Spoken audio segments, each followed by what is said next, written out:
Hi friends, तो हम आज बात करने वाले खेसारी लाल यादव जी का बहुत ही ज़बरदस्त सॉन्ग के बारे में, जो कि कल सुबह में फुल वीडियो सॉन्ग में आने वाला है। उसी के बारे में हम आज बात करने वाले, जिसमें काम किए हैं खेसारी लाल यादव जी और शिल्पी राज जी, और फिट में है चांदनी सिंह।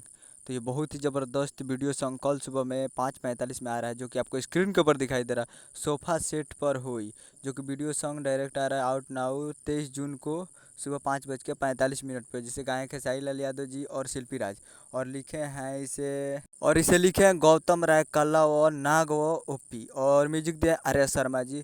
तो ये कल आ रहा है D R S music present Bhojpuri YouTube channel पे, कल सुबह में 5:45 पे। तो उम्मीद कर रहा हूँ वीडियो अच्छा लगा होगा, तो हमारे चैनल को सब्सक्राइब करके बेल आइकन प्रेस कर दीजिए, ताकि ऐसे ही खेसारी लाल यादव जी का लेटेस्ट न्यूज लाते रहें। तो जाइए, और कल सुबह में DRS म्यूजिक परजेंट पे सुबह 5:45 पे आ रहा है, तो जाइए और प्यार दीजिए। मिलते हैं अगले वीडियो में, तब तक के लिए जय हिंद जय भोजपुरी।